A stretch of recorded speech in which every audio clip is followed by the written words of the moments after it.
Bowler Podcast, episode 15, as I call it, or episode 16, as Michael calls it, or just thought I'd see if you would handle it well. Welcome, everybody. We are here with another Damn Good Average Bowler podcast. Today, we're going to be talking all things tournaments. We have a lot of stuff to get through before we get to the tournaments, because we have a lot of stuff upcoming, as usual, which is pretty cool. We never realize it until it's like, oh, crap, we got all this stuff. So we had to force Curtis to be in front of the camera with us now for starting. I know that he is just chomping at the bit to get back behind the phones. He's going to be answering all of this stuff in the chats and everything like that. So this will be our guy. Are you staying up here with us for a little bit? You want to do the upcoming events? Or you got to get back there. I'd rather just get that place. All right, you are released to go back behind me. We just wanted him to start with us in front. Hi and bye, Curtis. Yeah. And he is situated behind the phones to answer all of your questions, let you know what's going on. So feel free to reach out with any questions, comments, concerns, bitches, smack talking, and we will dish it out appropriately. And all right, well, Coach, what's going on, brother? Hey, man. What's going on, Joining me buddy? on my left, as always, our pillar of knowledge, our local pro, very own CEO of Damn Good Average Bowler, Coach Michael Price. Mike. Coach Price, brother. How you been, man? 16 episodes. Yeah. I'm doing fantastic, Yeah. man. Doing absolutely wonderful. That is pretty cool, too. It does not seem like we've had 16 episodes of just this. We're just talking about this podcast. Yeah. How many calling all bowlers have you done? Do you remember? 19. Not to be 20 of calling all bowlers. 20 is going to be a special 20th episode where I'm bringing all the previous guests that want to be on it to kind of give us an update of how they're doing. And, I mean, the states just keep on getting checked off.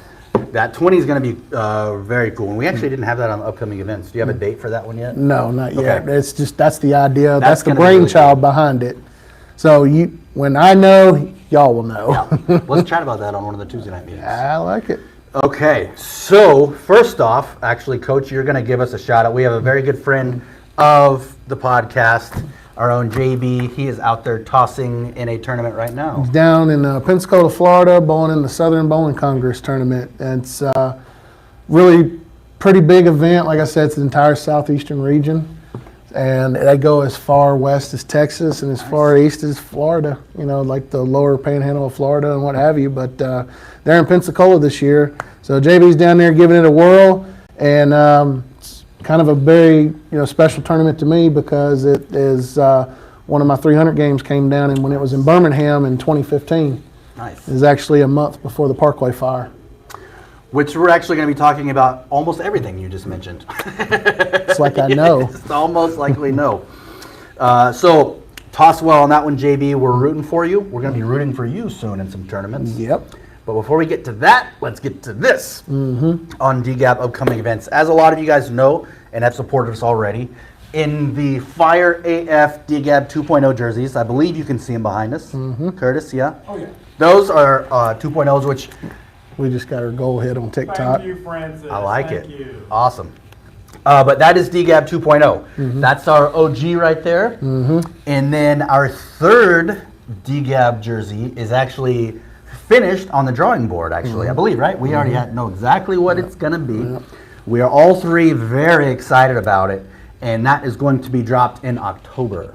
But we're going to be putting the order in probably about 5 months from now because of usually the big turnaround. So we're excited about that one. But you should be able to get your hands on them in October, I believe. Yeah, and it will be limited edition too.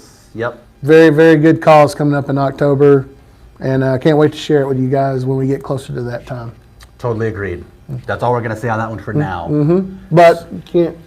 2.0s are available, so holler at your boy. That's right. Let any of us know, and we'll get it done. So, March 9th, which is tomorrow. Tomorrow. Why don't you tell us what that is, Coach? So it's the finale of our scratch sweeper for the fall-winter season. I've been running the 300 jackpot for about the past 8 weeks now. Basically, it's a little optional pot where if you pay $10, if you shoot 300, you win the jackpot. But unfortunately, nobody's hit the jackpot. So $220 that I've had in the 300 pot is going into the sweeper tomorrow as extra added prize money. So it's the season finale for our 3-game scratch sweeper. So come out, doors open at 1. We're going to rock and roll at 1:30, $40 entry fee, $20 optional high game pot. And as I said just a few minutes ago, $220 is added to the prize fund this time. So extra incentivized for you all to come out and give it a shot. We're actually talking about all things tournaments, right? I don't want to jump ahead to that yet, but I just had something pop in my head that kind of has to do with that, which I'm sure you've said before. I'm sure we've all said before, and it's kind of common knowledge. But doing these sweepers, I mean, how fantastic is the experience that a bowler could get doing these sweepers, because you're providing different patterns all the time, right? So just the amount of experience you can get bowling in these sweepers for tournaments, that seems like it's a pretty good thing you could be doing. I've had one guy personally I've been trying to talk into coming to one of these. Dupree, if you're listening, he knows I've been giving him a little bit of a hard time, but that's only because it's like I've told people, you want to be a better bowler, come out and bowl against the better competition. And trying to help people believe in themselves by bowling scratch, like this is your ability. Don't rely on the handicap. Yeah. I mean, again, I'm not downing handicap, because obviously what we got coming up, and we'll talk about that too. But again, all it is the reason they call it a sweeper is because it's so quick. It's like Sure, but I mean, those are quick tournaments. Yeah, absolutely, on different patterns, which is, I mean, we can't stress again, but not trying to derail us. But yeah, those sweepers, it's such a fantastic thing that we have in this area. We joke a lot of times, like we kind of take for granted how great our pro shop is with you in there. But I mean, it's being serious. I've been a lot of places. I haven't bowled in all of them, but you don't have things like this available everywhere you go to bowl. So I mean, that's just something to think about. I'm just trying to provide opportunities for people. Which you are. Tournament bowling. Yep, you're doing a great job of that. So sweepers, though, let's finish sweepers before we move on to the next one, because we got some more of those coming up. We won't be back with those after tomorrow. We won't be back with our usual 3-game sweepers until April 13th. Which actually, gosh, that's not very far away. I know, it'll be here before we know it, like a snap of a finger. Yeah, because spring break's already. Sheesh, Spring break's coming up next week. Yeah. Man. But those sweepers are great, man. I still kick myself in the fanny for not doing more of those. You know what I mean? But it's a great thing to be doing.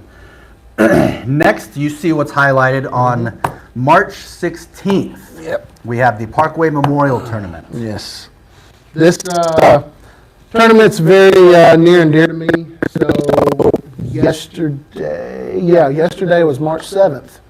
A lot of my Parkway brethren, and we lost our bowling center, and there was a fire. I remember the day as if it were yesterday. It's amazing. My buddy lawyer and I were talking last night. He goes, "I can't believe it's been 10 years." And I'm like, "Yeah, me neither." Like 10 years, it just went. Phew. And but it was lost to a fire. I had pop up on my memories on Facebook the other day of the last video I ever took inside of Parkway. It was with it was Lawyer, it was Derek, it was Ben, it was Iridius, and Iridius was dancing. You could see him dance because he had flashing. The lights were out. It was extreme bowling, and he had his little flashing sunglasses or like flashing glasses, and it was pretty cool. But no, man, just I started doing the Parkway Memorials like 2 months after, June, that year. And what a lot of people don't understand is with the Parkway Memorial, like that's the first time I ever really considered getting out of the bowling business. Really? I really did, because we had just, Derek, and again, I say Derek a lot, but y'all don't realize just how much Derek helped helped the bowling community, especially Bowling World, and especially all of us and what have you. But we, I, and Lawyer actually remodeled the shop over there. That's awesome. And it took us all day, 10 a.m. that morning till 2 a.m. the next morning. And we only got like a month with it. And it's just a lot of stuff. We had a lot of stuff going for us over there. Like there was a new oiling machine we got, brand spanking new Flex Ion. Got 6 months out of it, and then it just, there it went. And I remember the phone call I got that morning. That was he's actually the current general manager of River City Lanes in Decatur, Aaron Nichols. He called me from a weird number, so I didn't answer it at first. But then the same number called back, and I was like, I need to answer this. And all he could say is, Parkway's gone, Mike. Parkway's gone. It's on fire. It's on fire. And he was just very hysterical about it. And I was like, there ain't no way, Aaron. Like, just stop BSing me. And he's like, no, dude, it's gone. Like, it caught fire last night. And, of course, I get up. I go on my back deck. and I'm literally 15 minutes away from here, there, Yeah. give or take, and I could see the puff of smoke. There was no Yeah. wind. There was no wind that morning. Just going straight up. It was huh? just that smoke billow was just going straight up, and there was no wind dissipating it.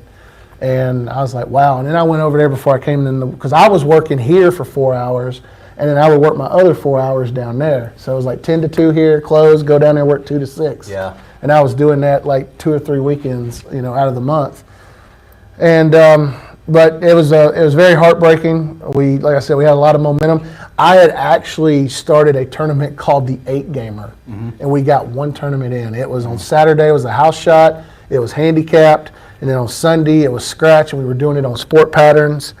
And it was 8 games, bowl all the way through, and whatever your total was is what your total was, and that's how that was it. 8 games, highest score won. So, but I had my boss. He come up and he goes, "I really need you." Because another funny tidbit about that is my old manager Chris Hayes. He just had back surgery, so he's out 6 weeks. And I'm talking about major back surgery. Yeah. So I'll never forget the Monday after. I've never been so busy in my life. I think we did about $3 or $4 grand that day. People getting their equipment replaced and AMF having to do what they needed to do on their end. I think they gave everybody like a $150 voucher or some stuff like that. So they were trying to do their best to help people, and it was a pretty crazy time. And I was really close to just calling it quits. That's the only time in my pro shop career I've said to myself, I don't want to do this anymore, because I felt like, again, I know it's not like losing a family member, but we all lost. There's never. All I'm going to say is it's never a good time to lose a bowling center. It's never a good time because of how close knit the community is.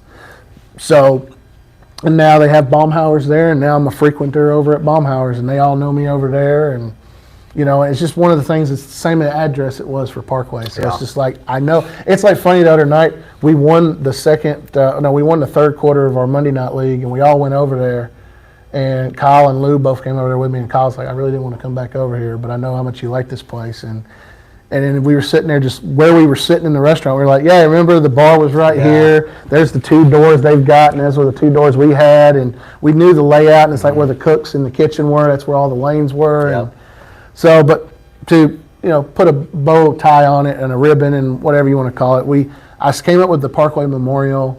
I ran that facetiously for about a solid 2 or 3 years. We were doing them once a month. We'd take a couple of months off.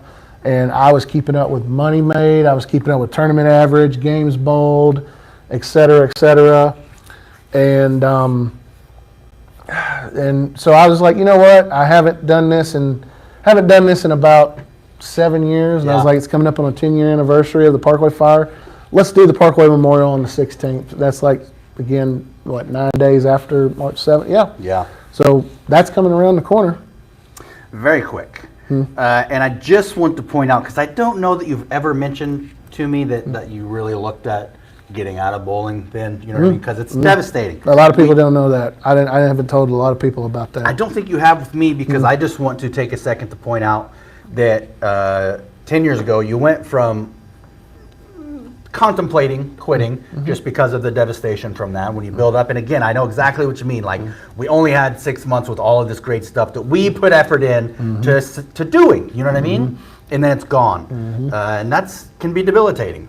But I just want you to realize, young man, that you went from almost getting out of the business, finding something else, to now 10 years later.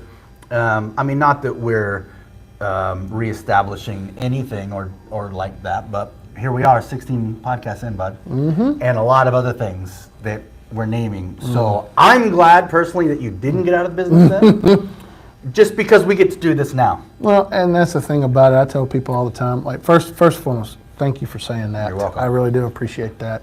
Second of all, and we're probably going to talk more about this as we get through this episode, but when it comes to being a tournament director, a lot of people don't understand just exactly how much of a thankless job it is. And I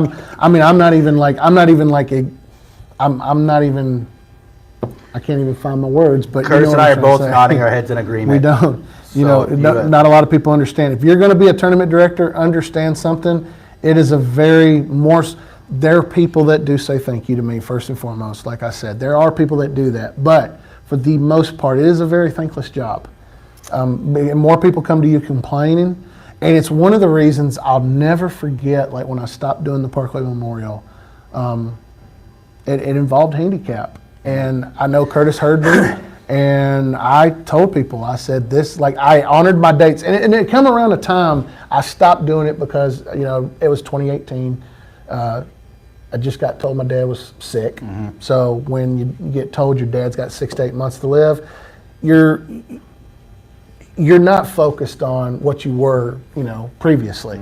So I honored my dates. We ran those tournaments. We even did a champions tournament, and that was a big format type deal. But that's, again, here, there, and yonder. But I told people, I said, I'm done after this. And they're like, I don't understand. Like, you got a good thing going. I do have a good thing going, but I'm sick and tired of coming in here every single month and people are griping and moaning and complaining about what handicap and average they're going off of. So I got to the point I swore off handicap tournaments because I just don't, me personally, like it taxes you. Like your mental capacity, it taxes you because you have so many outside factors in your ear. And that's just one of the biggest things I want to know. I'm not trying to deter anybody. If you want to be a tournament director, I am pulling for you to do it because I talked to Brianna on episode 19 of Calling All Bowlers, and I asked her, and this is the thing I really want to get to. It's like, I asked her, I said, so, and she's right out where you just were a little, probably a few months ago, close to Philadelphia in Pennsylvania. And she goes, well, we don't have a whole lot of tournament opportunities here. And, you guys can go watch that episode and hear what she had to say. So, but here's the thing. It's like, okay, it's cool. Like, but I also asked, I said, so what do you think the solution is? And that's kind of my thing. It's like, you can tell me an issue you have with anything, but after the first time, we got to talk about solutions. Right.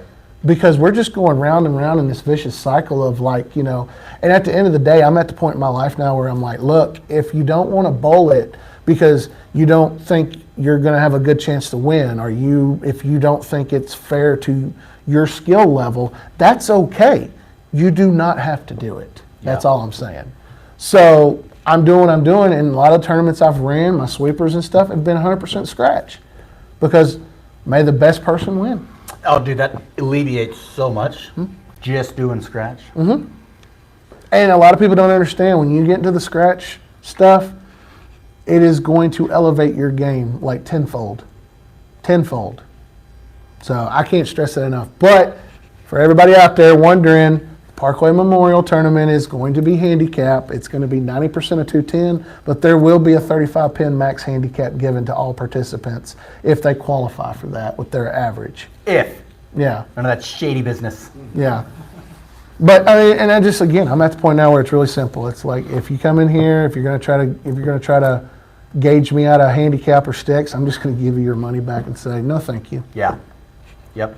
I have enough, again, it's just like I said, I go back to that point. It's a thankless job. That's one of the reasons in my book that it is, because, I mean, again, I have people come up and they say thank you all the time, and it's like, appreciate you, no problem. And I know we got a buku of people that support, especially the DGAB brand, and I'm very thankful for that. So, but 90% of 210, 35-pin max handicap, coming up on Sunday, March 16th, 11 a.m. registration. We're going to start practice at 12. And we're going to go back with a bigger format. So to talk about the format, if you don't mind, just real quick. Sure. 4 games of qualifying. You're going to move right after each game. After that, we're going to cut to the top 8. Now, if I have more than 64 entries in this one, I'll take the top 16. The top 16 will have a bracket. The top 8 will have a bracket, however many entries we get. So we'll have that going for us. And then those bracket matches are 1 game. Winners advance. We keep advancing winners until we have a champion. So hope you guys will come out. $80 entry fee, $20 optional high game. And it's actually going to be a pretty good warm-up, if you will, for all of us, because our good friend Tanya is going to be running the table for the high game pot. Our good buddy Ray Williams is going to be running the bracket table, and I'm going to be in here in DGAP Studios taking your entry fee. And that's going to help us get some reps in for the obviously the upcoming big deal in May. So hope you guys want to come out and bowl in it, give it a shot. It's going to be on House Shot. And if you're not able to make it, we will do our best to provide coverage on both of these platforms we're on right now. I think I'm going to be live on both of these on TikTok and YouTube, chasing Mike around as a tournament director, checking in with Curtis, checking in with Tanya. We'll do our best to give you full coverage on the tournament going on. So we're all very excited about it. I'm guessing since our man behind the scenes here has not said anything, our mics are working very well. Oh, yeah, I even wrote that down to check. I did. I wrote it down to check because I forgot in the beginning. So if you could, somebody watching out there on TikTok and YouTube, please let us know how you can hear us, just so we can make sure that our miggity mics are working. Miggity mics. Miggity Mac like it. Daddy, Mike That's Daddy. right. Yeah. That's While they're doing the mic check, I would have just shout out to Francis one more time. She's flooding, her and Brian are flooding this with likes and gifts. That's awesome. Thank you very much. Thank you. Thank Yeah. you. I appreciate Francis it. said good. Where are we at? Where are we sitting for likes? Are we at 5 already? Over 5? Oh, we're getting there at 3.6. Nice. Excellent. TikTok, they can hear you pretty well. I didn't Awesome. know that. I guess 10,000 likes puts you on puts you out there on For You pages or something like that. Yeah, I guess. The more likes you get, that algorithm reads very well. Yeah. So we do And- appreciate all those likes and the sound checks. YouTube is anybody? I don't know if we have anybody on YouTube. Probably nobody. They'll hear it in a little while. They'll hear it later. So if you're watching, We'll have this the replay up on the YouTube channel. 6 weeks from now, somebody's going to be telling me my mic works good on YouTube. But no, thanks for doing that. Good reminder. Have them back. And before It's one of those skills you learn when you become a podcast host, you know? yes, write down backstops, and then it's much easier listening for things that other people miss. I'm telling you. Speaking of that, before we move on to May, just something you had mentioned. I feel remiss if I didn't mention it, but when people bring you the problems, bitches, gripes, complaints. I'm already teaching this to my kids, and it was a thing through the military, and it's always been there. Bitches, gripes, complaints, problems are fine to have, but like you said, and then I'm about to say again, bring me this all day long, but you got to have some proposed solutions. You got to have something. Yep. So you lay it all out, that's fine. I'll listen to the bitches, gripes, complaints all day long. Cool. What do you propose? We do about it. Bring the other half to that. You'll be amazed that when you bring that perspective to people that you'll start hearing crickets. Oh, you mean Yeah, saying, like what are you your sit there, you solutions? sit there and say, Sure. okay, cool. You have an issue. What do you propose? Sure. What kind of solutions do you have? Yep. Crickets. It's Yeah. like, Anybody can bitch. yeah. We'll sit here for 90 minutes and bitch if you want because it's fun, easy, and I love it. No, that's damn good after dark. All right. right. I felt my blood pressure starting to go up. Good job, That's not- Curtis. yeah. You know, I don't know. But I just had to say that. You know what I mean? Bring something to the table because, again, like we've said, literally, I'm pretty sure we could go back and look at episode 1 of this show. Let us know how we're doing. We want to evolve. We want to make it better. So give us feedback. Yeah. You know what I mean? But some proposed solutions. Oh, well, that sucks. Okay, well, how do we fix it? You know what I mean? Anyway, moving on. I had to chime in with that. So, Sometimes it's good for me to just be able to throw that to you and then you project that. I will project all that you want, buddy. Yeah, no, just no. sometimes I have to live vicariously through you and Yeah. others most of the times because I have Oh, to be. shoot. I have to be very. I am more conservative. I'm not. A lot of people cannot say. Now they can sit there and say they've seen me really upset on the lanes, which I know. Well, yeah. But as far as this, like I'm just saying, like I don't like backlashing at people, but unfortunately, sometimes it's necessary to get your point across. Interesting you say it that way because this isn't for me like, oh, well, just not back. I don't take, you're referring about what I was just saying, right? If you take that as a backlash, then you need to grow up. Because we are sharing with you simple advice and knowledge as grown adults to add to society, right? So, Basically, in a nutshell, all I'm saying is like, look, if you do not think that you have a chance to win, I completely understand. I mean, again, you don't have to. It's just, at the end of the day, I'm just trying to provide opportunities for people to come out, bowl in a tournament, make a little bit of money, and, go about their day. yep. And Toss it's just, the rock and move on. Toss the rock and move on. That's right.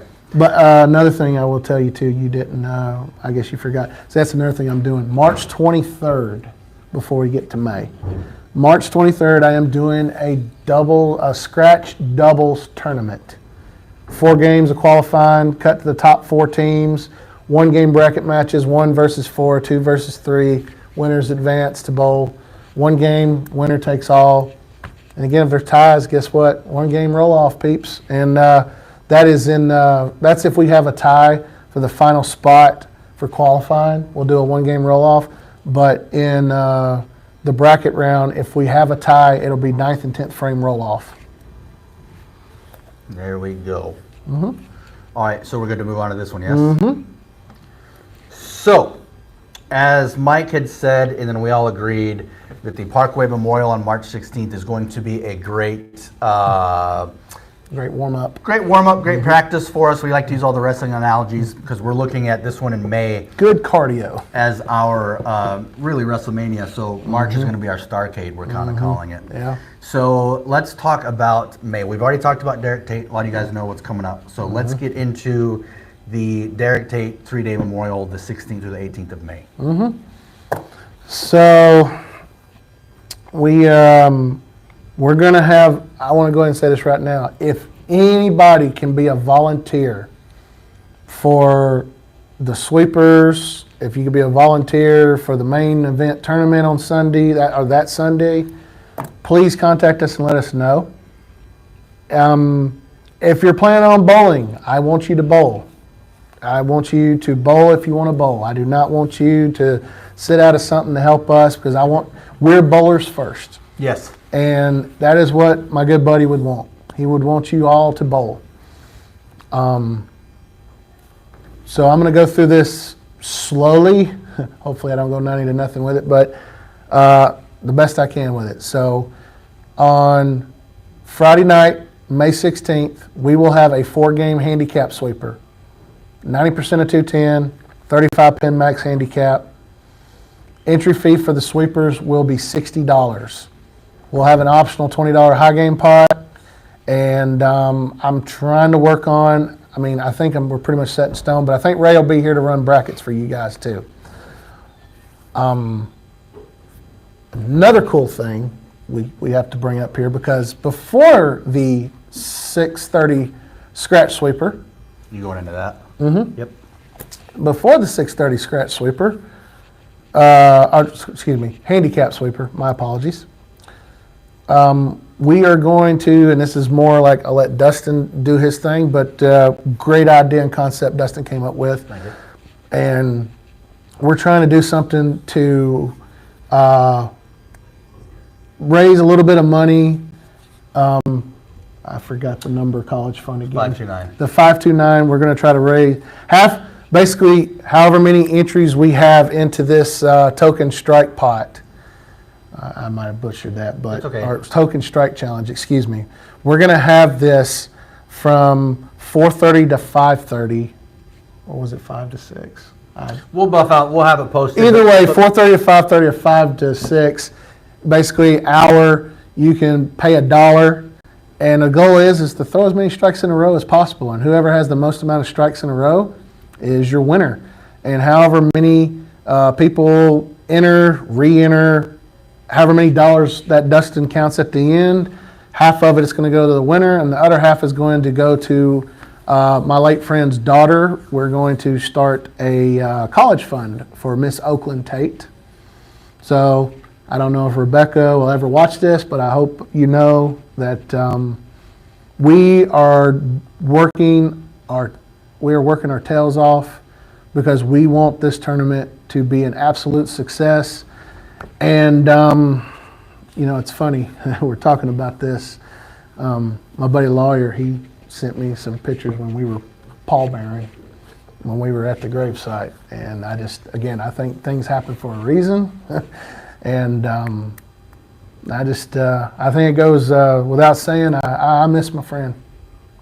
I miss Derek. I really do.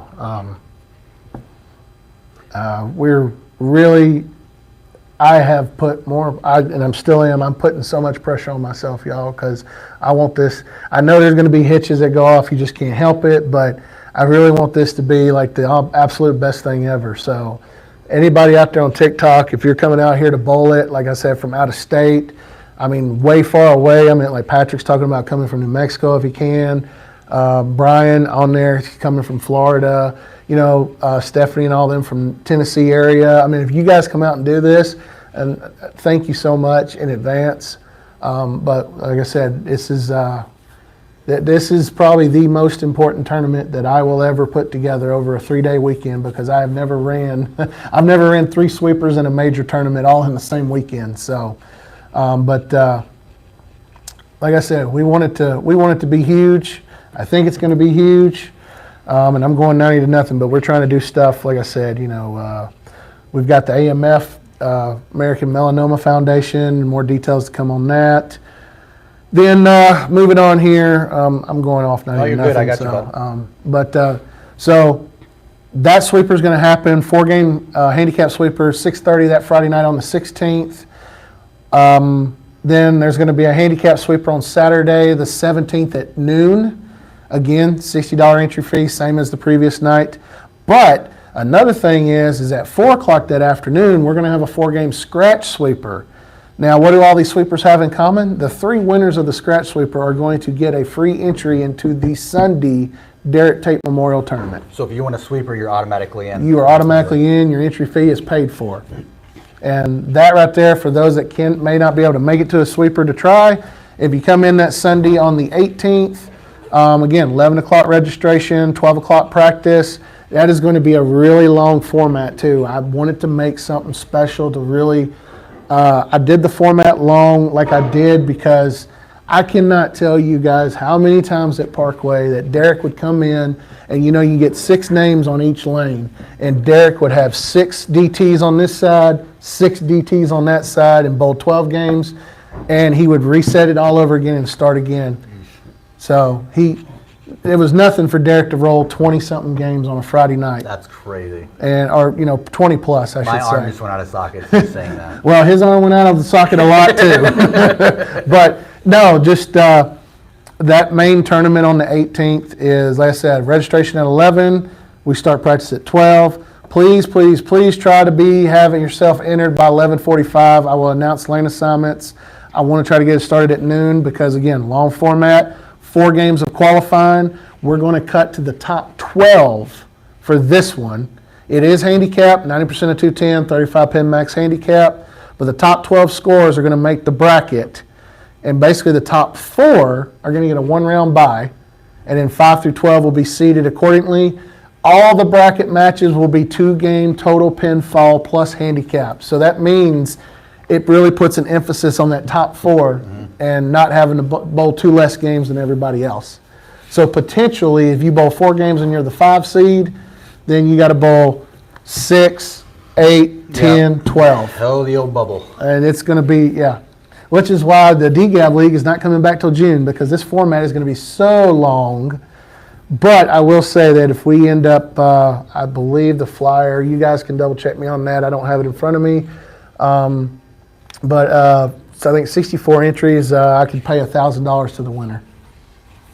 So maybe Curtis, you can check my Facebook for the flyers and confirm that for me, because I don't have them in front of me. Y'all, I got a lot of tournaments coming up. There's a lot of different formats. It's a lot of stuff to remember. That's another thing about being a tournament director. It's a lot of work. Yeah. Personal Facebook or Dan Graves? Either or. And then you did a great job covering most of that. The only thing I want to reiterate, kind of the first thing out your mouth with it, I'm glad you said it, was we want you guys to bowl first. Everybody, if you want to bowl it, bowl it.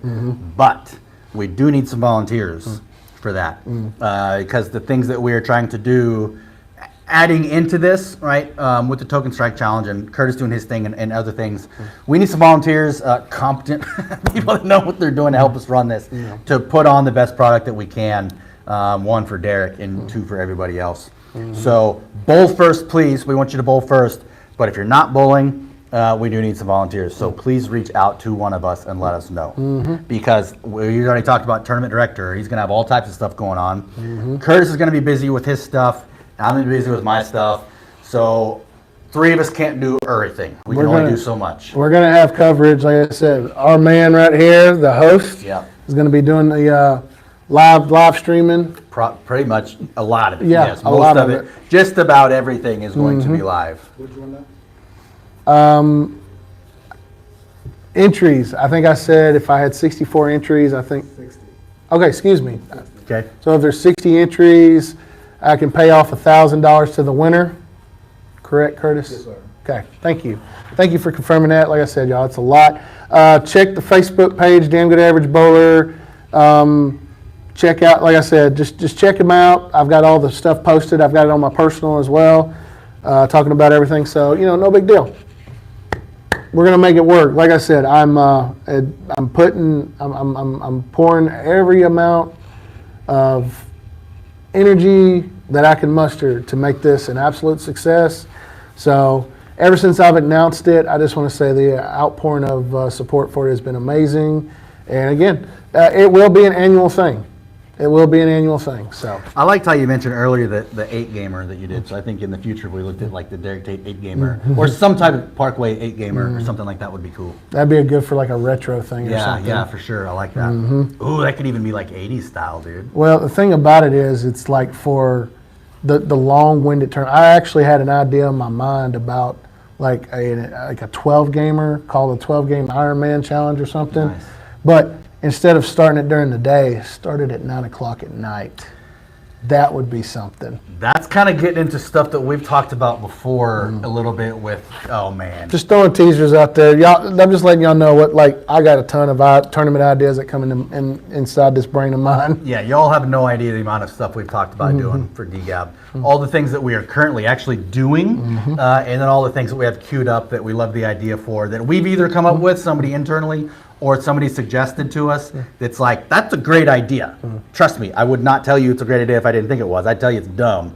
Great idea, but guess what? We have so much stuff going on that we are working on doing all of this. So, yeah. Yeah. So, I think it'll be a good time right here. If you wouldn't mind, Curtis almost knocked stuff over, but it's okay. Good job, cameraman. We got to talk to the pink elephant in the room. But no. More like dark purple. That too. Sorry, I couldn't resist. Grimace. No. This was kind of your brainchild for the Token Strike Challenge. So tell them from your perspective, like you were thinking about it and how we kind of just evolved it right there on the spot. Yeah. I thought of this idea. It's not that great of an idea. It's the Token Strike Challenge is what we're referring to. I'm glad that it's gone over well. But I pitched it. I thought of it, I don't know, like a week ago. This all happened in about a week because I was working out at home in my garage.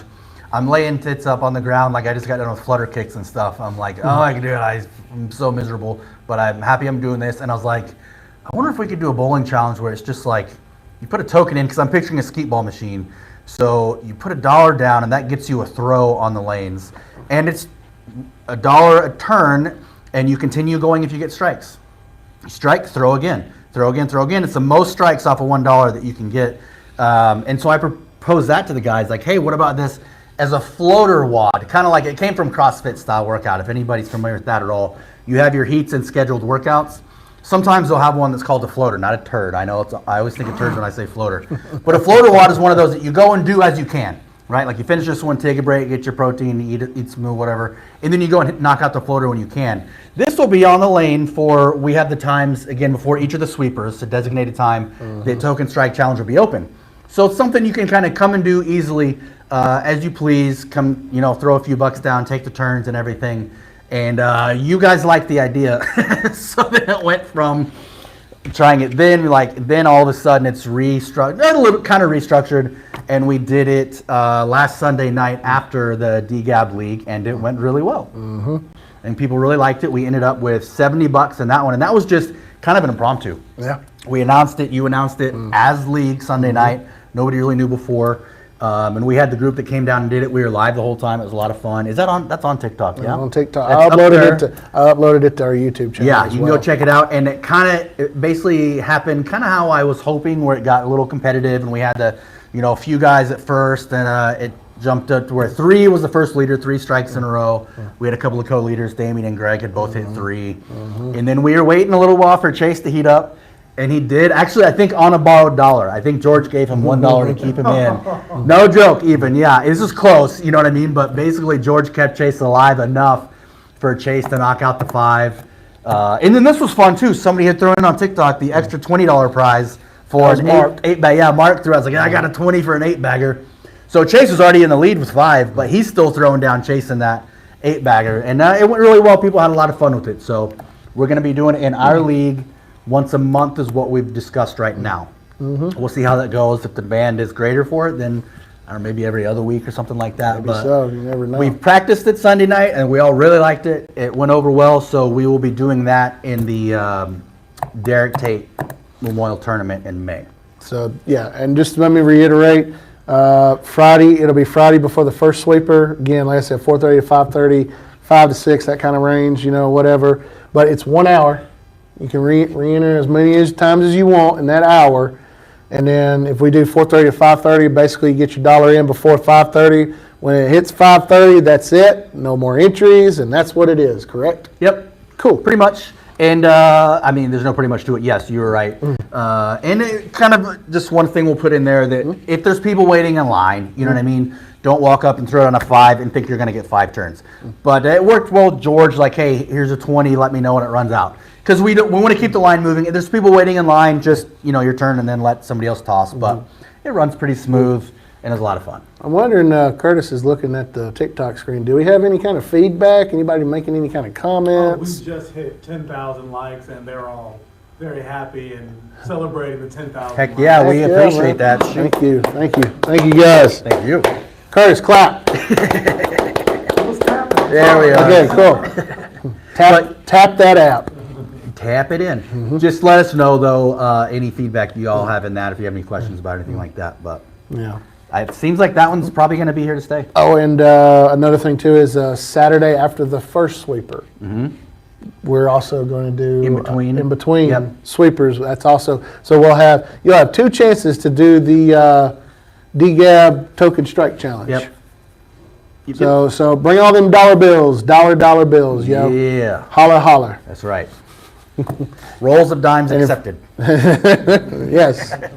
But no, for real, like I said, whatever's raised, half of it's going to go to the winner, and the other half we're going to put it into a whatever those 3-digit numbers I can't memorize, into a college fund. I'm just going to say college fund That's fine. for Miss Oakland Tate. So Yep. that's what we're trying to do. Another thing too, Curtis, you want to tell the people out there what part you will be playing as far as 50-50s? We can go ahead and tell them now too, because that way we get everybody. Make sure you have that money. Yes, have some money, because we'll be doing 50-50s. We're trying to raise money to make a donation to the American Melanoma Foundation. In Derek Tate's name, and we're also what was the number again? 529. 9.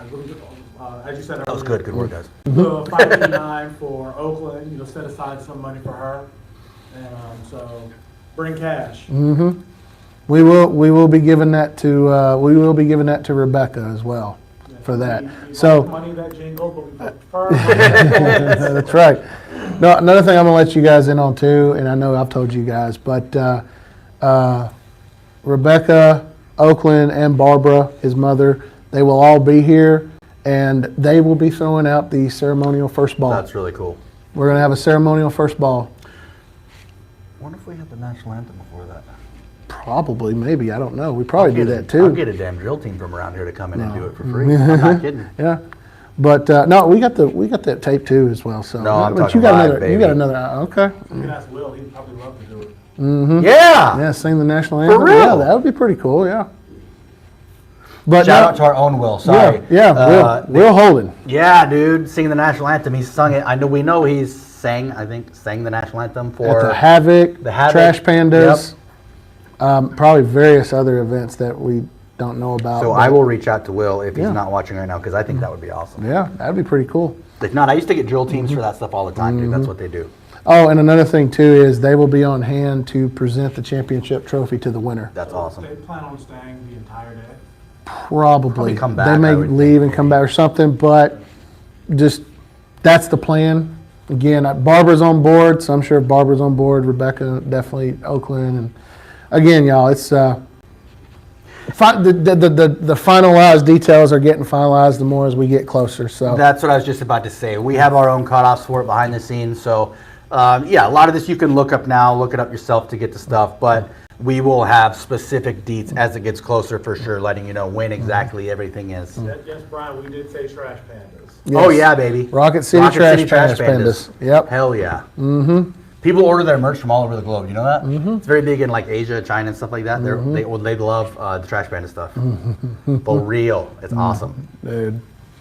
I thought I could never get a baseball team better than the one I moved from in Fort Bragg. It was the Fayetteville Woodpeckers. So I went from the Peckers to the Trash Pandas. Heck Two pretty yeah. good teams. Yeah. A couple of great jerseys. I would love to go to see Savannah Bananas though. Savannah Bananas. That wow. would be awesome. So, okay, moving on. I think we've covered about everything for that one, yeah? So let's just knock out the next one. If you've been following along and you've seen any of them that we've done so far, the Damn Good Average Bowler educational series has been fantastic the entire time. We haven't dropped one in a while, but we are working on the next one, and we're going to be dropping segment 7, Coach. All right. I even looked right at it, and I still said 7. I looked right at 8. Yeah, and number I 8. still said it. And I asked before. 8. All right, let me just say it one more time. 7. Okay. 8. Episode 8. Thank you. And I even said that wrong. Segment 8. Totally sober all day. It's easy. It's Totally easy. sober Look, all day, I told this you is there's a what lot you of get. details and everything. It's fun. It's It's a good thing I don't have it laid out in front of my face. I mean, right there. All right, segment 7. Go! He did it again. That wasn't on purpose. Not on purpose. Segment 8, y'all. Thank you. We're gonna be talking about accessories. I gotta give Dustin a chance to collect himself here. It's okay, buddy. Expletive. Expletive. We haven't dropped it yet. No, we haven't. It's still a PG-13 episode. Yeah. Francis said help him. Yeah. So, but no, segment 8, we're gonna be talking about accessories. Yes. So that I'm really looking forward to because there's a ton of stuff. It's all the goodies and things that we think that we need. So It's not that we think we need, you know you need. I was more That's referring the salesman in me. No, yeah. I was going for the other angle of the uneducated morons like myself that think that you need all of this stuff that's going to make you better. And it's like, no, just throw a good ball. So, but yeah, we're going to go over A to Z on all things accessories in the bag. We may even show accessories from our bags, what we like to use and whatnot. So, segment 8, I did it. The Damn Golfer Good clap. Average Bowler Educational Series is coming soon. We're very excited about that, and I think there's going to be. We've adjusted it so 10 segments is going to complete that. I think we moved. Not is probably either 9 or 10. I think it's 10 because we were at 13 initially, but a couple of them have been combined. Yeah, we condensed them. I'm very excited about that. That's been one of my favorite things we've done from the beginning, because that is educational series. I mean, you've got 18 years of knowledge. Your depth of knowledge in bowling is ridiculous, dude. That's not even saying it bragging. That's just what it is. It's ridiculous. So to be sharing all of that in a fashion that's very user-friendly, I think. We make it the most user-friendly we can. All stemmed from one idea. I think you and I both saw one comment from somebody, and we both had the exact same thoughts. And then the educational series took off, and here we are with segment 8. Yep. I said it twice in a row, right? You did it. See, so proud of you. You want to tell them real quick how this whole thing came to be? The whole educational series. So about, I would say roughly about a year ago, I was posting a TikTok. I was going over tape, or I was going over something, some sort of accessory, telling everybody about it. And this one person made a comment, and that is essentially where it stemmed from. They were not very sure about all the stuff is sold in pro shops. And it was like, for somebody like me, this would be really cool if you guys could have like segments about this stuff. And all of a sudden, the rest is history, y'all. And we're coming up on segment 8. It was basically any advice for somebody that's been out of bowling for a couple of decades. I think that was kind of what we And saw. I can't tell you, I don't know the exact percentage, but I can tell you this. The amount of people that I have come into the shop that say, because one of the questions I ask, because you get told by them, it's been a long time since I've been bowling. And it's like, okay, when you say it's a long time, are you talking recreational? Are you talking about league? Are you talking competitively? And they're like, I haven't rolled a ball in like 20, 25 years. Yeah. Anybody like 20, 25 or more, it's a lot more common now than it ever was. And the reason for that is because during that time, more often than not, the reason I've been given is, my kids were born, family was starting, life happened. And, again, that was more important than coming to league every week, which totally understandable. So a lot of stuff has changed in the amount of time as far as like, again, ball reaction, Oh my cover gosh. stocks. But you guys can all check out every segment posted onto the TikTok page. Check out the YouTube channel. They're all uploaded there. And I highly encourage you guys to watch it from segment 1, 2, 3, 4 on. Watch them in chronological order because everything connects. And that's one of the things we've made a big emphasis on is the stuff that we're projecting to you guys and the stuff that we're educating you guys on. We made it a point to say, where does it make sense to put this and then this and this and this? And then what can we condense to this and everything else? So here we are. For your overall bowler profile. Yes. There you go. Yeah. And I think that there's something in there for everyone. Experience level. So, I mean, you're going to take something away from it. Yeah. So that's been a really awesome thing personally for me to work on because I'm just kind of the facilitator of knowledge. You know what I mean? So. I'm curious to ask everybody out there, if you have a favorite segment that we've posted, please let us know, leave a comment. On my TikTok page, the previous 3 we've dropped. You can only pin 3. You can only pin 3, but the previous 3 we've dropped are pinned at the top of my profile. You can scroll down through all the TikToks I've posted, which I've posted so many TikToks, but it's good.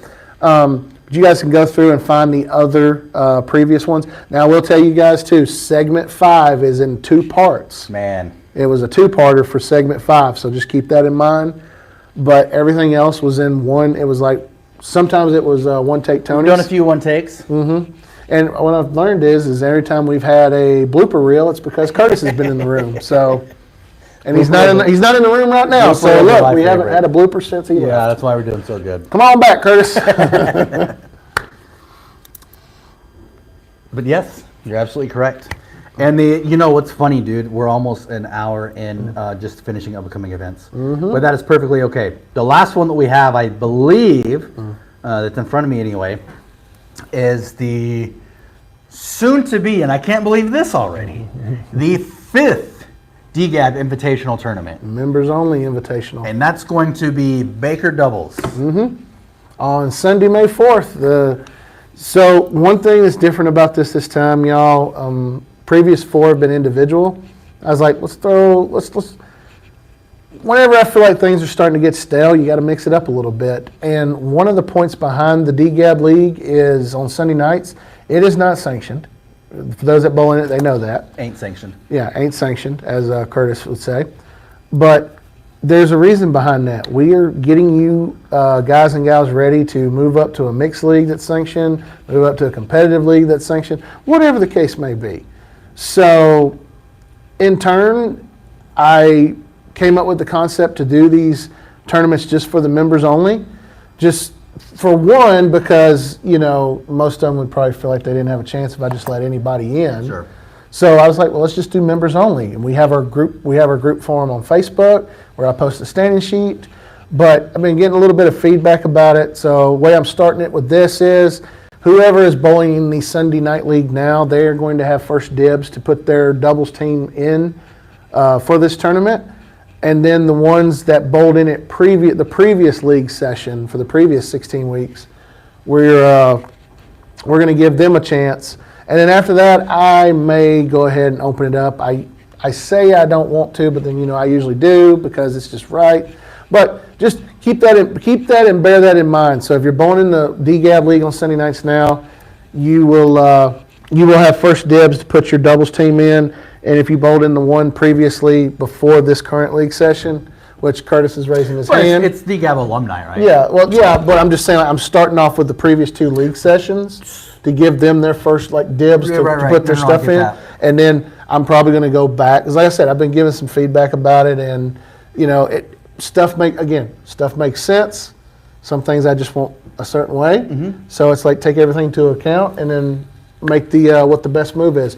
But here's the kicker with this too. Baker doubles. Let me explain Baker doubles to you. You could do this with 2 people, 3 people, 4 people, 5 people. Whatever. But basically with our Baker doubles. So like, let's say you and Greg decide y'all are going to enter your team, which I think for all intents and purposes you are. Yep. So you and him will practice on both lanes. And then when practice is done, you will make a declaration to each other. And that means Who's first or second? who bowls the odd frames, who bowls the even frames. And usually it's very strategic. So if, let's just say if you're lined up on one lane and he's lined up on the other, strategy-wise, y'all want to bowl on the lane, because usually no two lanes are ever the same, more times than not. So if he is just absolutely gripping and ripping on the left lane, and you're like, hey, I like my look on the right lane, okay, cool. Well, left lane will be for Greg, right lane will be for Dustin, and y'all will alternate. And your next question people are probably asking, well, how do you determine handicap? So let's just say you and him both have 42 pins of handicap, 40. Okay, so that's what? That's 82. You're going to take 82, you're going to cut that number in half, and that's your team handicap. So 82 divided by 2 is 41. So you two will have a score, which is y'all's put together, plus your handicap. And that's how Baker doubles work. Baker double sounds like a great way to ruin a friendship. I've watched it a lot. We watched it, especially in high school. They do it with 5 kids in high school on the thing. So I was unfamiliar with it until I saw it, and then I was like, oh, okay, it makes sense. I wanted to do something different this time because there's so many different format tournaments. So like the previous 4, I've kept it simple. Both 3 games cut to the top 8. Now this one is going to be you're going to bowl 3 games, and we're going to cut. And this time instead of 8, we're going to take 4 because of I have to take 4 time. teams. Yeah, 4 teams. Time constraint because we start at 6 and. Our last one we didn't get done to like 9:15, 9:30, and they close at 10. So time constraints are a thing I bring in there too. But the overall goal is for people to be able to get that tournament experience and say, oh, so this is what it's like. And then usually the goal is they look at me and they say, hey, we want to bowl a more competitive league. If they tell me they don't want to bowl the DGAL league anymore because they want to find a more competitive league, I've done my job. Yep. We're helping you advance to the next step and back to the next step. And the Damn Good Average Bowlers League will always be that stepping stone league to the next step. I forgot about the monkey song, I'm Not Your Stepping Stone. Haven't heard that in a long time. That was a great song. What's going on, Curtis? I always like the monkeys. Trying to go in because there's no activity. Did we have any comments, anyone Let me check throw it out here. about the educational series got or anything this. like that? Oh. Hang on one second. Yeah, that's what it's doing. Just checking, making sure we're still good. We're still good on right TikTok now. and YouTube. Hang on one second. YouTube is still great. There we go. How's the tiki-taki? Yeah, I've got to fit a puzzle piece in here. Oh, sweet. Unable to verify again. Okay. course. Of course. I'm going to go pee while you're doing that. Well, we're still alive. Oh, sweet. I'm going to leave my mics. Here, I'll be right back. All right. Lawyer just came in. Lawyer just came in. We're cool. All right. While we wait, does anybody have any questions, comments, concerns, or just throw them at us? And I think he took his mics with him. You guys over? Okay. TikTok, Just YouTube. said, please leave the mic. Oh, he did. They're right here. Okay. All right. Thank God. Thank God. Thank goodness. Thank goodness. So, but no, any, Kevin Beery, yeah. hurry up and get to the bathroom. We got some YouTube comments. Cool, man. No, I mean, like I said, guys and gals out there, I appreciate y'all joining us for, you never know what can happen here on the Damn Good Average Bowler podcast. The midwife, I finished asked, are you going to do more instructional videos? More instructional videos, yeah, you can check out the YouTube channel there. Like I said, also have them as a playlist for the educational series. Another thing I'll go ahead and give you guys a sneak peek into, I haven't put anything down on paper, but tentatively for July, I'm thinking about working on, we were so glad you put the microphones there. No, I've only made that mistake once. Yeah, but one of the things I've got in the brainstorm process of this project for tentatively July is bowling boot camp. Bowling boot camp. Sorry. No, you're good, man. Welcome back. Thanks. You feel better? I feel much better. I was trying to do some filler for you here. I like I'm telling people about the potential July boot camp we might be working on. Well, go ahead. So, but basically in a nutshell is it's what do you need to do in order to get better and improve your game? Where are you lacking in that? And you have to have this boot camp idea is going to be all about you having to look at yourself in the mirror and holding yourself accountable as far as like, what kind of bowler do I want to be and what do I have to do to get it done? And, my whole idea surrounding this, it's like to build, one of the segments I'm getting in my head is called To Build a Champion. And one of those segments involved is going to be having me, my buddy Kyle, and my buddy Lou in here, and we're going to kind of give you the little 411, if you will, about what does it take to build a champion, to be a champion. And again, for 3 guys that have won a league 5 years in a row, I would like to say I think our pedigree is pretty good for that. So, but anyway, just giving you guys a little sneak peek into kind of what goes through D-Gab's head all the time. So there's that. I want to go ahead and say this right now because it's fresh on my mind too, Dustin. We didn't really have it in the dots here, but just want to say something. Hammer special effect, I am going to freaking love that ball. I hope you guys have had a chance to watch the previous couple of TikToks and YouTube shorts. But Hammer special effect, coming out here in a couple of weeks, you're going to want to get you one of those. I'm going to tell you that right now. I have never, Dustin, had a series of bowling balls like the effects. I'm talking Effect Tour, Special Effect, Original Effect. All 3 of those match up so nicely to me. I've never had that in any series of Arsenal. Yeah. Like that's had 3 or 4 balls in their series. No, So balls. Special Effect, the shots that I took, that's another thing about it. People are like, oh, you just, like some people go, oh, you just post strike shots. Guys and gals, no kidding. We did that filming last night, and Lawyer, if he's in here, he could tell you, out of all the shots I took, I missed 1. Everything else was exactly as it was. Like Anybody that knows you knows that's pretty much the case. Well, he does not have to cherry pick a whole lot because it's not. I was still gonna ask how many takes was that for, it'll have a positive effect on your throw. That was one. Yeah. That was a one take Tony. Yeah. That was a one take Tony. And another thing about it is Kyle kind of come in there and he was like, okay, you're already playing like 10 left of what you normally do. That ball might not be for me. I saw that comment. And I was like, I wasn't trying to roll it like I was, because to be honest with you guys, I was 2 things. One, I was trying not to overexert myself because my arthritis was flaring. Yep. And the second thing is I wasn't entirely loose to throw the rocket to the pocket you guys are used to seeing me do.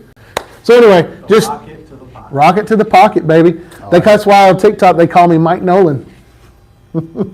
They do. I didn't give myself that name. Yes, we've heard this before. I promise you I didn't. Well, I'm rolling my eyes because Nolan Ryan's my favorite baseball player ever. So it's like you said that, I'm like, you talking about Nolan Ryan? Yeah, that's who they're talking He's about. my boy. The Ryan Express is my man. Yeah. Yeah, first time I saw you throw the ball, I was like, holy shit. Because there's no, like, you've become so good, it looks so basic. Does that make sense? Yeah, it makes sense. No, because I saw you throw and I'm like, what? Because it almost looks like you're just throwing it straight. Almost like just starting at the right side and just boom. You end up like up on your toes like that. It's like, holy shit. There's a... Just dropping bombs, baby. That when I was talking about Southern, when I shot 300 at Southern, Yeah. Somebody took the video of me rolling my last shot, and they actually screenshotted me at the point where I let go. Yeah. And I was like this. My kick foot was like this far in the air. Yeah. And I have, if you go on my Facebook profile and look at my cover photos, you'll be able to find it down at the bottom. yeah.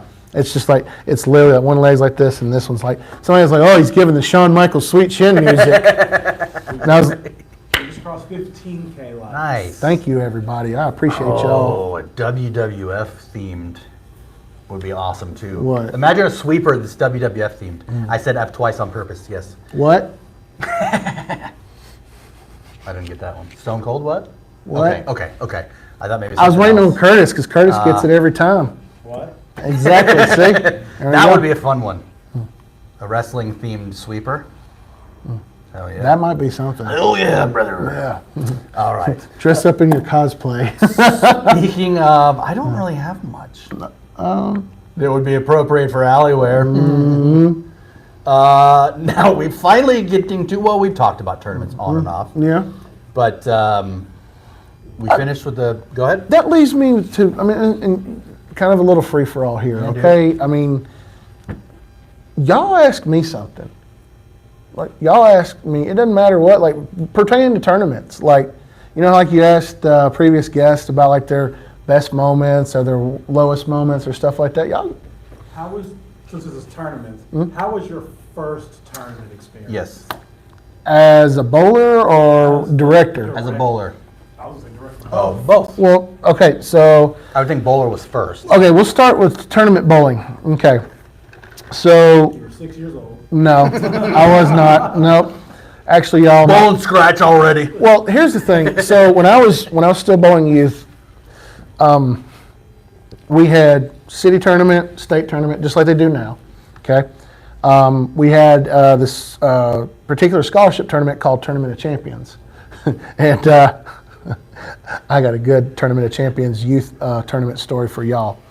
So I was 10 or 11, and I was 5th seed and made my way up the ladder. And I go against this guy I used to bowl with in the kids league named Justin Wissenat. 10th frame. I need 5 pins. 5. What did you do, Ray? First ball, off my leg into the channel. And I mean, like, it was honestly just, I mean, it hurt, but I know so. Yeah, Right? yeah. So I was like, okay, freak accident, no problem. Okay, all I gotta do is keep it on the lane. Get up there, second ball, goose egg. Lost the Tournament of Champions youth tournament by 5 pins because I goose egged in the 10th.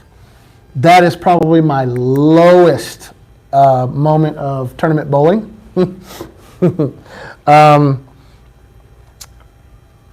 Kind of another low moment, but still probably the most high moment is my best finish in a tournament was with a guy named Ken Turner. We went down to Holiday Bowl in Bessemer, Alabama. They used to have a tournament called the Strawberry. They would run it for 4 or 5 weeks, and basically just like you get X amount of entries. This is how much you'll get guaranteed based on entries, et cetera, et cetera. So we went down there. We bowled that Saturday. There was still one more day of we bowled that Sunday because it was the last day of the tournament, and Ken Turner goes 775, and yours truly goes 772. We shot 1547. Nice. That's a pretty stout score. We were in the lead, and I'll never forget last squad. I looked at Ken. I said, man, we got this, dude. I mean, like, you two shoot 770. So last squad, this doubles team of this man and woman. I'm not going to mention names, just to protect the innocent. One of them has 40, 50 pins of handicap, and they shoot 650 scratch with 40 or 50 pins of handicap. Between the both of them, add that together. And their final total came down to 1548. We lost, shooting 770. And I think that's where my trauma started with handicap. I really do. I got a question. Yeah. Oh. For Brian. Ryan, talk to me. Question for all 3 of you. Heck yeah. What's the pet peeve in bowling leagues? Ooh, you know what? I'll save mine for last. Go ahead. I can share one that just happened. If you want, you got one to go after me, Curtis? Yeah. Okay. So this one just happened, and it's not a bag on anybody. Again, I won't state the names because I don't know their names. I don't remember. But if you're going to bowl in a league, you should know lane etiquette. I mean, you should know the etiquette of any sport that you're competing in. And I feel like this time we'll go ahead and I'll take the hit for all of us because maybe in the league initial meeting beforehand, we should maybe at least go over the proper etiquettes for 2 seconds. Not saying you don't, you know what I mean? But if somebody's up on the approach, getting ready to bowl, the left and right side do not stand up there yet, right? Because you come into even, like, you don't do that. You wait for them to go. And then even, I don't like when somebody rushes my shit right behind me, you know what I mean? Where they're already standing halfway up on their arrow as I'm still throwing it there. I'm not going to say anything about that because they waited for me to go and then stood up there. But if somebody's up here on the approach and then you step up here, even on the other side of the ball return, like, you're in the wrong. So, am I correct so far? Am I wrong? Anybody? Okay. no. But and I'll let well, he screwed my partner up before that even. Same guy did it once to Greg, and you know Greg, he's not really gonna say much. He just came back. He's like, "Motherfucker messed up my shot," which I kind of saw. But then he did it again. That was a good impression, Greg. But he's got to keep going with his life. You know what I mean? This is just something we do once a week. But then somebody else stood up there on the other team, like is getting ready to throw. Jaeger actually was getting ready to throw. And the dude did it again, so I was like, hey, bro, like, if he's already up there, like, you're not really supposed to be up there. Very cool. He's like, oh, I didn't know. But it's like, man, the equipment that y'all have, the way that you're throwing the ball, the money you spend in your equipment, like, you should know enough about bowling to know that you don't get up there when somebody else is going. So, it's lane courtesy for Dustin. Yes. Curtis. Fucking courtesy in general. There's the F-bomb. Yep, there's our one. There's our one. Well, before I go in, Brian said, I agree with that one. That's my pet peeve as well, lane etiquette. For sure. Mine's a little pettier than that. That one just happened, too. I could get petty, but all right, you're up. I don't like bowling against teams when the teams are listening to music the entire time and don't engage. Yeah. Because when I'm bowling, I like to cut up a little. I like to talk to my teammate and the people we're bowling. I don't like antisocial aspects in such a social sport. I agree. I mean, even if you put them on before you bowl, just to keep the noise out, throw them, then take them out, that's fine. But just have them on the whole time, I cannot stand that. I agree with you. But at least I'd rather have that than, like, on the other hand, where they're, like, just too much. You know what I mean? Because at least then it's like, all right, they're staying in their own world out of the way. As long as you pay attention to the game that's going on. But I'd rather have that than somebody that's just like, oh, over here every time you throw. Like, I would rather have somebody in their own world in their headphones over there. France just said, I listen to music and talk and dance. Dang, Curtis. All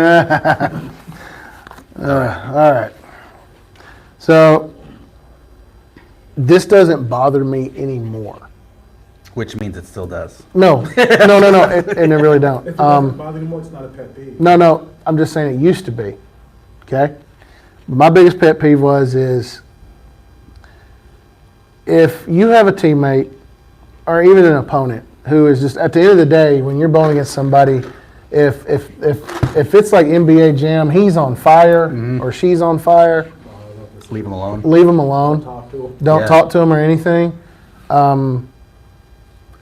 One of the things I will say, like I said, it doesn't bother me anymore, but it's like if you're on 6 or 7 or 8 strikes in a row, don't say something to somebody about, hey man, you're going to shoot 300.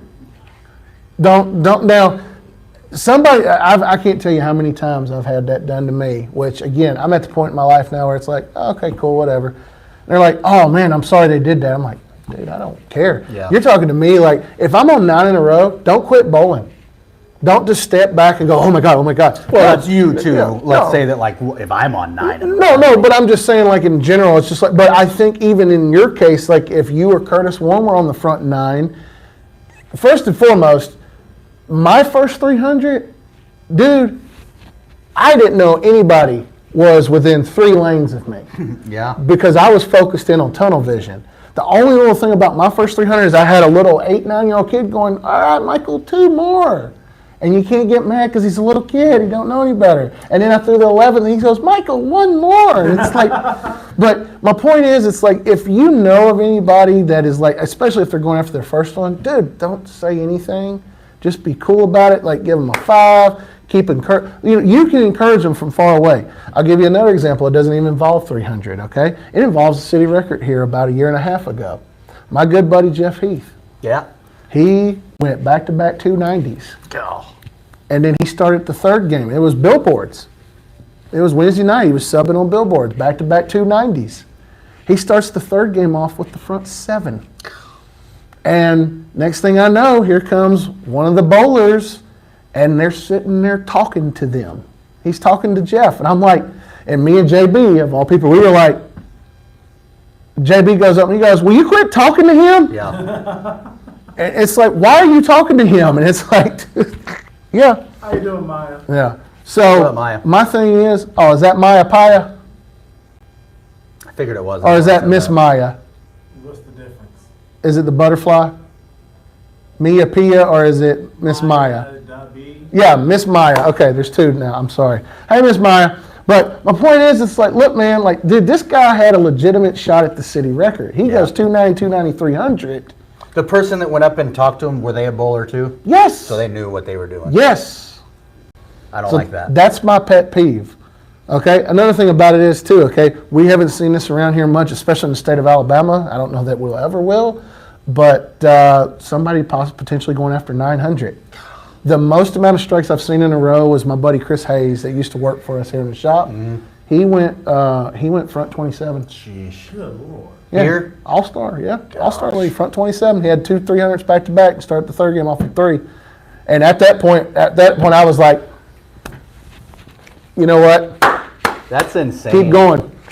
There was one guy, I don't remember his name, but bowled out at Madison. It was a Friday, and this was mixed league too. And if I'm somebody on there, if you guys know who I'm talking about and you know the amount, please feel free to correct me because I'm not entirely sure. But I think he started the night off with the first 30 strikes in a row. That's insane. And 900 is 36. Yeah. Yes. So just for perspective. I'll be honest, I didn't even know that was a thing until last year when the boys and I went to that Bob Learn Jr. Seminar, and one of the dudes down there, Wesley, original bowler, he introduced him Wesley as Lowe. had just thrown a 900. Yep. I'd never heard of that. I guess I never thought about it, but I was like, are you freaking serious? I see. You thought Expletive. You thought I was going to do it there, didn't you? Expletive. I already dropped it What before. do you do after you bowl 900? What do you do? Well, if you're like Jonathan Bertram, he's retiring. Yeah, because what He's else done. is there? Well, let's look at it like this, okay? You do that in league. Maybe the next thing, honestly and truthfully, is a PBA regional title or a PBA national title at that point. Oh, and another thing, too, there's one man on the PBA tour named Joe Scarborough. He is the PBA's only 900 series. Crazy. Now, let me put this into perspective for some of y'all with this, okay? Joe Scarborough did that PBA 900 bowling on one lane, one game, moving to another lane, Really? and then doing it on the other lane. Let me ask you a question on that, though. Would it almost be, let me rephrase, because I want to get my question right. I don't want to say would it be easier that way, but before you had mentioned that specifically, I was going to ask, how much movement do you think from the time that you throw that first strike to the time you've got that last one? How much have you moved, and how many? It's got to be insane, right? Moving, Are you following? I don't think you move that much. A lot of the guys that have shot the 900s, they didn't have to move much. But aren't you going to torch that line? You are, but again, when you're on fire, I'm curious. I mean, when you're in Fuego like they are, Yeah. like they were, one of the things about it, like, how do people get that kind of success? Yeah, that's why I'm asking. They turn this off. No, I get that. Yeah. I'm not asking. I'm not talking about that. No, I know, but what you're asking is, like, do they have to move? In most cases, maybe they do, but in most cases, I'd say they don't. I was just looking for a general concept. You know what I mean? Yeah. For Transition us, as the lane breaks down. yes, us yes. normies. You Yeah. know what I mean? Like, No, I'm just saying, like, in the zone that it is again, they're probably not even thinking about moving that much, because usually what happens in that case is you get to thinking too much. And classic example, yeah, no, I get that. example, 6 in a row, you ping a 10 pin. sure. Guess what? Next thing you know, okay, let's get back on it, 10 pin. It's usually how it goes. Like, something just like brings it come crashing down. But I'm giving you what I think. I mean, they would probably think, but I mean, It's amazing that someone could bowl 900, because I get to like 5 in a row and I'm already shaking. Like I think 6 in a row. I've done that twice. 6 is the highest I've gone. I think I've done that twice. I've had quite a few 5-baggers, but I've pissed away 2 300 opportunities with the front 9. Like, I got up there in the 10th shot, and I did it this past Monday night league. I looked at my teammates. I said, I'm gonna tell you all what, I'm rolling it like I ain't never rolled a 300 before in my life. I don't know what the heck's going on. So the conversation of how many we've gotten in a row wasn't 300s. But the generalization. well, why don't you go ahead and bring up also the thing? Would you rather throw 300 or like $150 or something? So I feel like that's. Oh, no.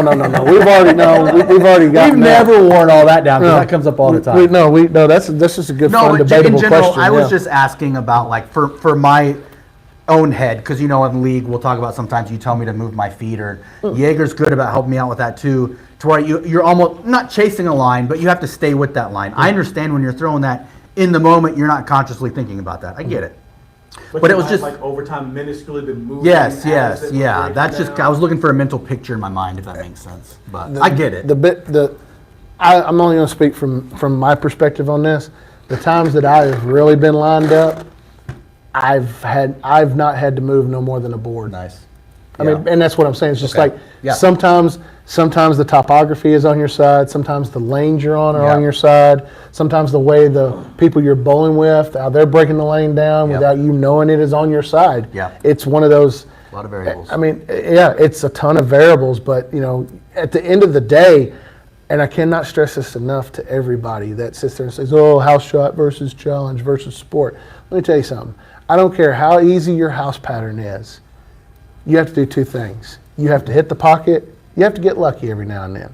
Yep. Because I have not seen in any of the 900s, those bowlers would tell you every strike was not the same.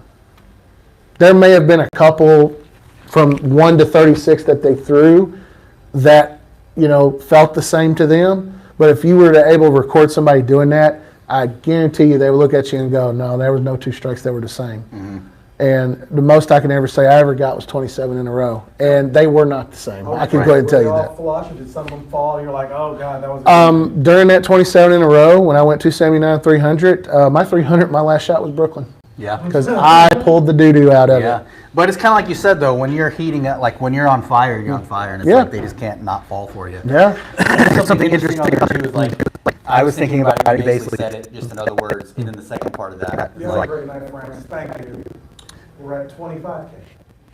Thank you. Thank you so much. You still have to execute. You could know exactly what you have to do, but I think Brady's one of the first ones I heard say this. Like, you could know what play we're running, but you still have to execute your defense. You still have to stop us.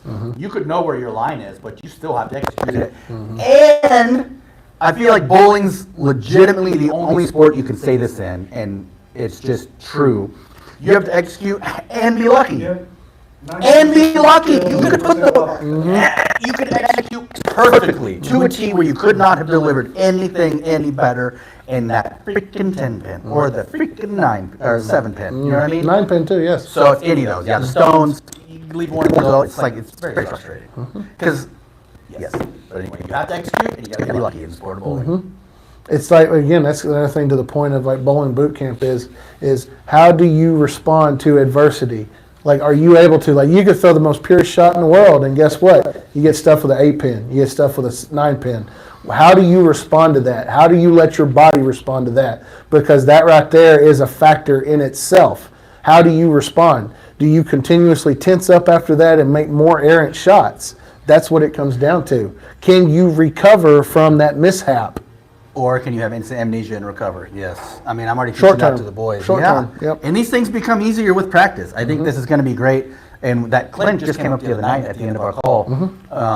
We have so many things going on that right now the May Derek Tate's 3-day tournament is kind of the big enchilada that we're looking forward to. A lot of stuff up till then. Once that's complete, because like you said, it's kind of like every ounce of your being is going into that right now and everything we're doing up until then. So the clinic is going to be our big focus after May, which I think we're all really excited for. And I like the aspect of that, of the boot camp style, this and that. So a lot of fun. This one's, I'm telling you, this one right here, y'all, is not going to be for the faint at heart.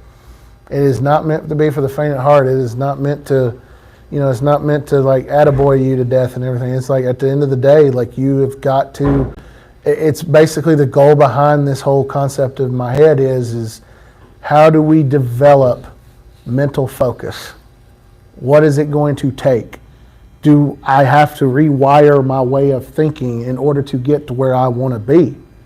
And this could go not even out. It could go outside of bowling. This could be life lesson learned. Yes, that's yes. Yeah. Or a life lesson learned. Excuse me. But if it can affect you in a positive way and help you be able to realize your own self-determination, then it's done its job. That's going to be my goal behind this this clinic. So I'm looking forward to it. But no. We got, well, I think another thing is too, I don't know, we got a month to think about it here, but another thing we don't have on here is the bringing back the strike challenge. I think we were talking about in the previous, or the one episode before is I think our timeline was going to be like in April. April, May-ish, Yeah. for the bringing the strike derbies back. Yeah, probably April more so than May because May is going to be very busy. And then hopefully later at the end of this year, we can get one more season of the hot sauce challenge in at some point this year. Is it gonna be hot sauce, bean boozle, or smelling salts this time? All of the, hey, there were no wrong answers, Curtis. How about that? I wouldn't mind. Let's go with I that. wouldn't mind trying to do the smelling salt challenge at this point. I do still have the smelling salts. I've got one bottle. I've been so tempted every time I'm out in the garage to open it up. I have not yet. It's still sealed. Because once you have to activate it, Yeah. I've got a bottle of the Jacked from TikTok, I believe is what I got. I'm not promoting it, but that's just what we have. Yeah. It's still sealed, but the way you have to put a little bit of water in it, and it mixes up, and then it's good and Shake it activated. and- Shake it, yeah. yeah. And then I've seen on there it's supposed to last 2 to 3 months, but I couldn't crack it without you guys, so I have not used it yet. But yes, we will be implementing the smelling salts, Bean Boozled, more hot sauces. I do like to keep the hot sauce spare challenge kind of untainted with that. I do like it when we did the Bean Boozled with the strike derby. That's always fun. But again, all types of stuff coming up. I do like the strike derby and then hot sauce challenge. Do each of those. We've noticed that kind of 6 of each of those for a season works pretty well, which is rolling really good, man. We're moving along here in Yeah. 2025. That's another thing I'll throw in here too, guys and gals. Don't forget the hashtag DGAB Challenge 2025 is still in effect. If you've not done it already, roll yourself rolling at a spare, rolling at a strike, whatever the case may be. Put the hashtag, as a clip on the video in your comments, your description, and just tell us what you're thankful for. Tell us what you're glad to be about. That's DGAB Challenge 2025.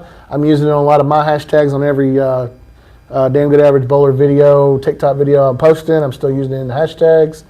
But DGAB Challenge 2025. Let us know, man. Let's keep it going. Great stuff. Really good stuff. Good stuff. And we are an hour and a half in already. Yeah. So we've covered just about everything. Kind of last call. You want to do a last call for any more Last questions? call. That went good. Do y'all have questions for any of us out there? Now that Curtis is back, he can tell us. Yep.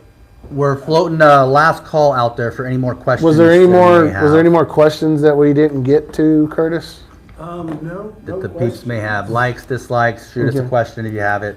Oh, that's one thing. So y'all remember what I was talking about earlier when we got into that question? One thing, tournament. Did I go over tournament director? I don't think I did. I think I went tournament We bowler. have pretty much talked this entire time about our upcoming stuff. We've Yeah. not really deviated, but you talked about some, but we didn't even Okay. get to the scheme of the entire podcast, which is fine. Yeah. I mean, it was still great what we're talking about, but you've talked about it a little bit. You want to tell us about your first experience as a tournament director? Tournament director, anxiety. Anxiety. That's why we're all bald. I put it to you like this, okay? The biggest thing about being a tournament director is the money. Lebowski. Make sure the money's there. Did you undersell yourself? No, in the first one? no, it's not that. It's just I'm a constant worrier. My thing about it is before I pay myself, and y'all know this because as secretary of the leagues that I do here, what do I say in the meetings every time? I'm like, y'all get paid first before I do. Because I know that the money is there with you. I have done my job, therefore I collect my payment. It's the same thing with being a tournament director.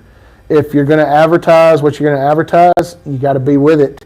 There has been one time, high anxiety story. Did Parkway Memorial Scratch, sport patterns. Guaranteed $1,000 to the winner. Charged $100 an entry fee. I had 9 entries.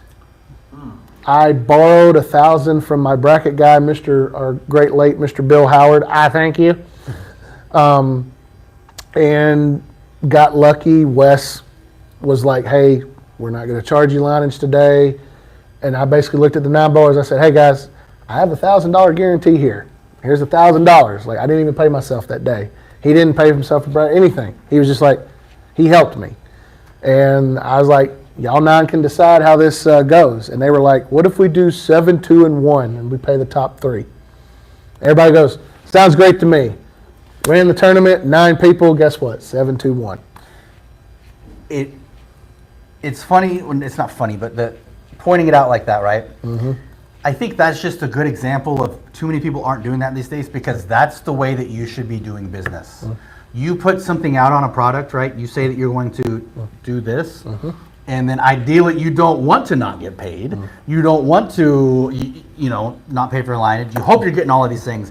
But if you don't, you don't. You still have to deliver the product that you said, and too many people these days won't just eat that. You know what I mean? It's kind of like we all watch wrestling and stuff behind the scenes. It's like, you got to eat that and learn to like the taste of it. You know what I mean? If you screw that up. So that's why he's saying money first, because that shit happens. And then you got to eat it. You're not a hero for doing that. You're doing what you should do. You know what I mean? Doing your job. Like, that's how business should be done. So I good can't for you, but it's a learning lesson, I wasn't can't it? tell you how many times being a secretary of a league, or I've had people come and go, well, it's just not right to you, Michael. And I'm like, look, first of all, I appreciate that. I don't know what you said. I was like, when I'm secretary of a league, Let's not, what? That's not right. that's not right to Oh, me okay, having okay. to eat. I was like, Okay. look, first of all, I appreciate that. But second of all, y'all are what matter to me. And if anybody's going to take a hit, and basically what they're talking about me having to eat it is if this is why I get so anal retentive, as I've called myself about this. Hey guys, turn your envelopes in.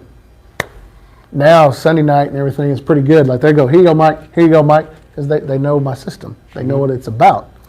And usually when they talk about me having to eat certain things, it's when either we had a team drop and they didn't pay their fees. Yeah. Or the people that bowled didn't pay their fees, and I took the money out of that to cover their fees and get them square, but I still didn't get my portion of it. Yeah. So people are like, this is not right to you. I understand that. But at the end of the day, you do what you do. And, and if anything else is certain, I put a lot of faith and trust in people. Yeah. So, yeah, Which can always burn you. it can. But it's better that people are saying that, because we do appreciate that. Don't get me wrong, I didn't mean to lay that out harshly. No, like, that's no, what no. you should be doing. No. But that's just the man being a man doing what he's got to do. Exactly. But the fact that, again, I would point this out, that people saying like, hey, dude, that's not right. I don't like you having to take a cut and eat that. That shows a lot that people are even saying that to you. Yes. You know what I mean? Yes. So you're doing the right thing, and we appreciate you for doing the right thing. Yes, but also like, hey, let's learn to where we don't have to be out of pocket and eat anymore. My midwife adventures asked, just fade away on me, hold on 1 second. From a distance. She just asked, can you do a video segment on how and where to stand on the boards?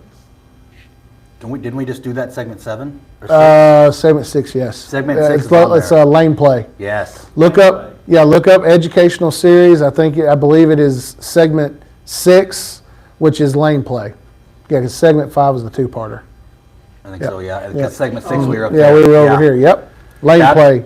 That should be perfect for you. Yes, absolutely. Great question. Yeah. Absolutely. Wonderful And question. I love the fact that we have a resource. That's a resource for you. That's not a deflection. That's an answer to your question. That's why we developed that video series, was precisely for things like this. So hopefully that answers your question. If it does not, then I'm willing to bet you could reach out to either one of us and let us know. And we're going to help make sure that you well, he will. I'll just make sure that you get the knowledge from him.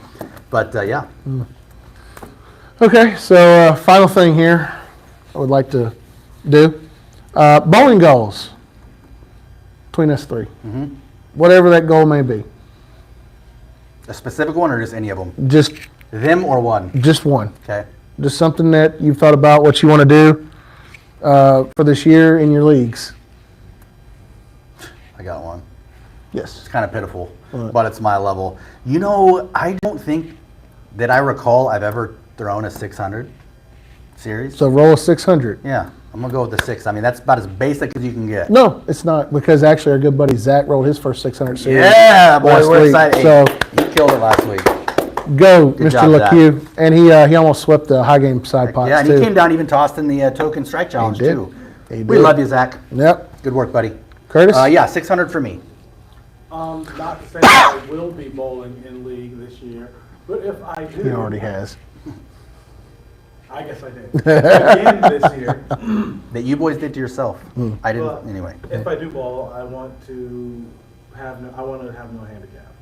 So you want to be a scratch I bowler? want to average just high enough to be a scratch bowler. Okay. That may be a 2026 or 27 goal for me. My big thing is I want to win the Monday Night League for a 6th straight season. We want to start another hand. And I I feel a lot more at calm now being in the middle.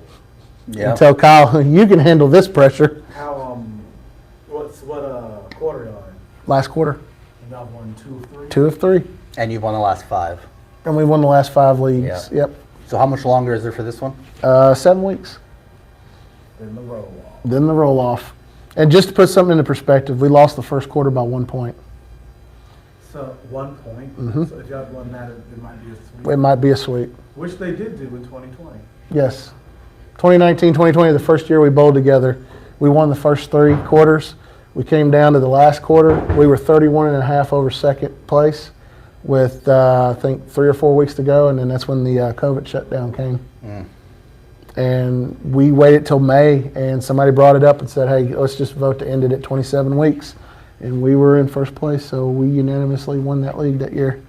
That irked a couple of people, too. But can't help it. That's what I say. Can't help it. But we came back in 21, 22, and 22, 23, and 23, 24, and here we are. But no, like that 6th one, I'm zoned in.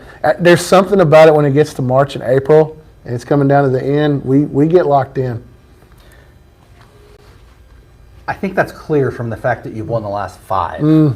Well, I mean- but it goes into this whole bowling boot camp idea. Oh, It's yeah, like, yeah. what do you have to Sure. do? And there's so many people that just, instead of sitting there and taking, like, I've gave tidbits to people, like, y'all, we have a simple formula. It's not complicated. Like, if you see us in league, if you come down here on Monday night, dude, we shit talk each other the most. No, I agree, but what you're saying is your formula, let me give you, I maybe shedding another us normie perspective to that. Like, your formula can be simple, right? But the amount of years and experience that you individuals have put together makes you operate at such a different level. You can do it because of you superseding this. You've developed a formula. It's easy for you guys to win with. You know what I mean? So yeah. No, I get that. And I'm just wanting to try to help people, like, get to their potential. Because I know the potential's there. I'm not saying that they're terrible. I'm not saying you're a bad bowler. I'm not saying anything bad or negative. It's just like, let me help you get to it, because I want to see you be successful. And then join my league and I'll beat your ass too. It's like, I couldn't resist that. I could not resist, because I know that you're true. I know what Yeah. you're speaking is facts. Well, and I mean, like, that's another thing too. Like, we're going to have a fall scratch league here in Huntsville. Welcome back, Francis. We're going to have a fall scratch league in Huntsville this year. We're going to Thursday night? nights. Thursday. We're going to Thursday nights. And one of the things I think we're going to have a really good advantage is I'm starting that mofo at 6:30 in the evening. I was gonna say, because we still got after dark. Like that. Yeah. Like 6:30 in the evening. That's the prime time. Prime time. So, but anyway, that's the whole kit and caboodle. Like, you know, again, like, it's just making sure the tournament is rent. I'll tell you another thing that gives me high anxiety too is just like, I've had this to a point. We did a Scratch Masters tournament. I think it was like 2019. I don't know, Curtis, if you remember this or not. Last game of qualifying, power goes out. They were in their 7th frame. And Did it reset all the? well, some of the scores could be saved and some of them couldn't. yeah, but yeah. here's what I did. I had one guy down on 1 and 2. He had the front 7. Wow. And he just basically come down there and he was just giving me the 5th grade. He goes, this is garbage. I hate this. This sucks. And I was like, tell you what. I said, if anybody on this pair, if you know exactly verbatim what your frames were and you want to take that, I'll allow it. He goes, well, I had the front 7. Great. You get your front 7, because I'm not saying that you didn't, because everybody verified it on that lane. So needless to say, he had the front 7 and he still missed the cut. So it's like, okay, cool. So, but that was anxiety for me, because I hate when things go wrong like that. But some of this stuff people got to understand is some of this stuff's out of my control. Exactly. I did not want to interrupt Yeah. you, but I was waiting to say that. Yeah. That's everyone's control. Yeah. Yes. That Yeah. happened during league Yeah. several times. Yes. on my Yeah. time here. It's annoying. Yeah. It is extremely annoying, but it's out of. your control. You know what I mean? I have one more story here, and then I think we have done really good with this. So one night, I remember over at Playmore. It tells you how long ago this was. This is a long time ago. Power goes out. One of the bowlers in the Pearson Point League, he's on 9 in a row. He goes, so what do we do? There was 2 choices. We can get the mechanic to come up here. We can get a big old flashlight if we can, and we can set the pins up manually, and we can score you that way. Or you can wait till next week and finish the last 3 frames and see. He goes, set them up. Hell yeah. So he set them up. The mechanic came up there, made sure everything was off in case the power came back on, because he didn't want to be under that machine. Yeah. They came up, set the pins up, and he got up there and he threw his last 3. He goes, get good job, man. 300, great job. That's awesome. Could that be sanctioned? It was sanctioned. You held the ring. Yeah. I'd get that engraved on the inside. Circumstance. Power went out, 9th frame. I Circumstance. think this comment is to what you were saying about wanting to help people, because that's what Brian just said. That's why I like DGAB. He wants the best for everyone. Yeah, dude. And then I was busting your balls about the 5 years in a row, which you know I love to do. Oh, no. But on a serious note, the fact that you do, and I love that too. I can't tell you how much I've learned about bowling just by being around you guys. But you do want to make everyone better, not just yourself, which we talk about 1% better each day. Sometimes we get that percent, sometimes we don't, right? But the fact that you want all of this and we're putting all of this stuff, you and we, you know what I mean? But you guys putting all this out, then you can see, though, the fact that what you guys are doing with winning these is like, okay, he does know what he's talking about, because they are destroying and they are making it all look so easy. So in a sense, other than busting your balls about it, like, it's showing that your legitimacy, you know what I mean? So the fact that you're doing what you're doing with us and to teach everybody is, I agree with Brian, it's pretty awesome. I tell people all the time, when it comes to bowling, if there's one thing Michael knows, it is bowling. Yeah. I say that all the time, too. I don't know a lot, but I know this. I know what I know and I know what I don't know. I just thought of something we didn't talk about here. I just want to make it quick. We're talking about tournaments, right? So just let you guys know. Yes, let's talk about that. Here too, yeah? Yep. Decatur. So Sunday, March 30th, DGAB will be at AMF River City Lanes. And when I say DGAB, the whole crew is coming. So they're going to be on live giving you your commentary, because it's like I told them the other night. When you boys bowl in tournaments, you boys locked in. I don't say a whole lot. Can I chime in on that real quick, why you're doing these? Yes. I liked, because he let us know a few weeks ago, I think initially, that you're going to be doing these, and then we've just figured out, that we're going to go and rep you and everything. But I love the fact that, I remember you said, like, well, people come here and do stuff at this house all the time. They come and do DGAB stuff. I want to get back out and start supporting people doing things elsewhere. Yes. You know what I mean? Yes. So I think that's awesome. And yes, that's one of the reasons. But another thing is I want to win. Yeah. If you, that's another thing, little boot camp tip here. If your goal is to go to a tournament not expecting yourself to win, what the hell are you doing it for? And experience. you, listen, I can understand that if I told you guys, hey guys, I'm going to try a PBA regional. I have my expectation of that. My expectation for doing a regional would be, I just want to finish the 8-game format and not embarrass myself. Right. And I'm not sitting here saying that I'm scared to bowl in a sports shot. No, a lot of people don't understand this. When it comes to PBA tournaments, those entry fees, y'all, your Belmos and your EJ Tackett's can afford those, y'all. They can afford them because they're winning a lot. And they're great bowlers. It's not taking anything away from them. It's just the fact that, again, financial resources are scarce for your boy here as far as like putting that amount of money. My thing is you have to sit, and I go back, that's what I said earlier about people was like, well, you should do this type of tournament. You should do that type of tournament. At the end of the day, I do the same thing. It's like, hey, this tournament's happening.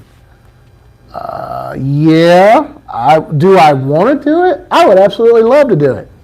But do I see myself not, and what I mean by that is like, if I was going to bowl a regional, you know what I'd want to do? I have to get used to the 2-lane courtesy. I'm not used to that. I've never bowled a regional. They have 2-lane courtesy. They have certain rules. They have certain things and nuances about their tournaments, which it should be. It's a PBA event.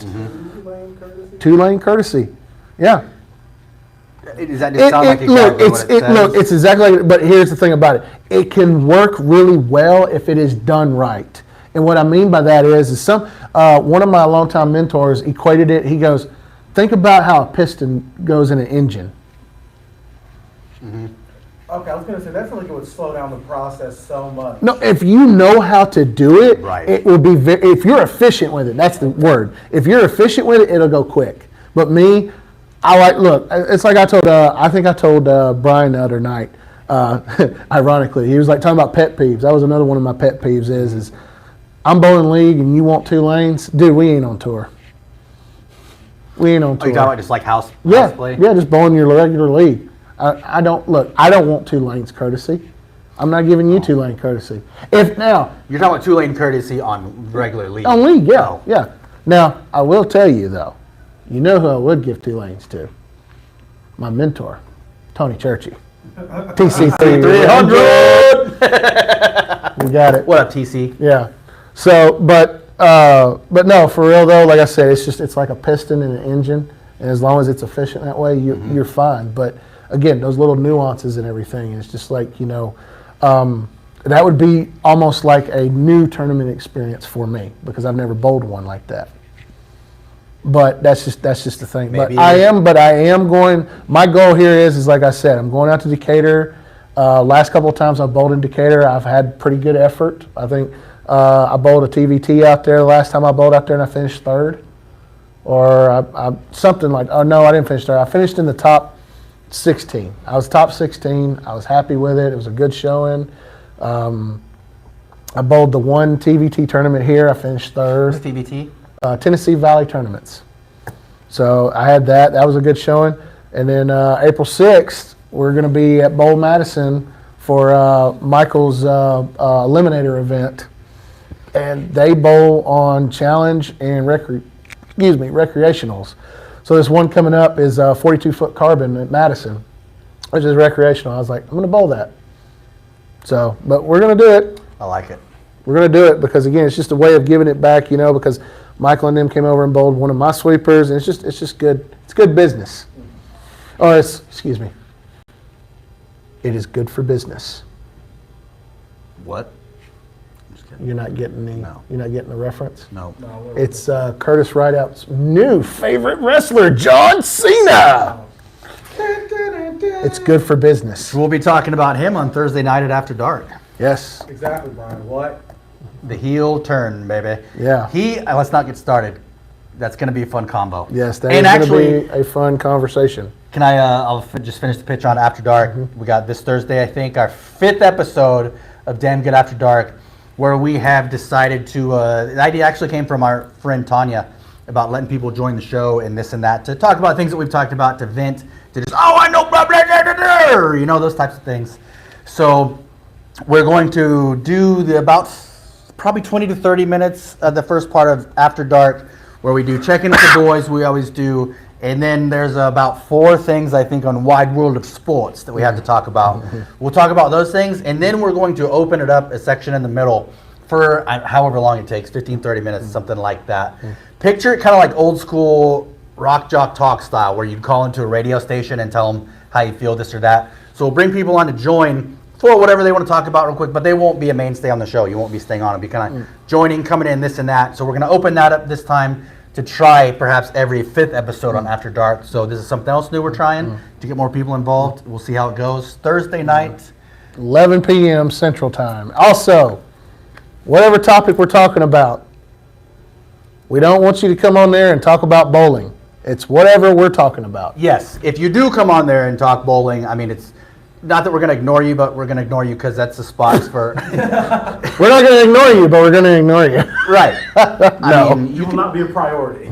right, because it's After Dark, and I guess I should have said, Damn Good After Dark was created for a place for the 3 of us and everyone else to go and talk about everything outside bowling. So we're not saying no bowling, period. It's not a no bowling, period, but we talk about everything otherwise. Yeah, I mean, bowling things come up sometimes, but that's all we're saying. Yeah, So don't expect just saying, like, whatever topic we're on at the time, Yes. if you want to give your 2 cents worth on the topic, that is what we are saying to everybody out there. And Curtis is going to be practicing his moderatorship.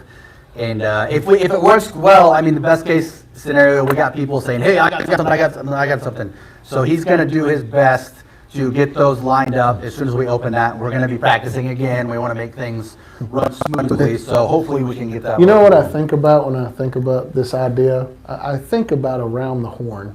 A little bit. Yeah. I heard that's canceling. That's getting canceled. They are done. After like what? 22, yeah. 23 seasons. Around the Horn.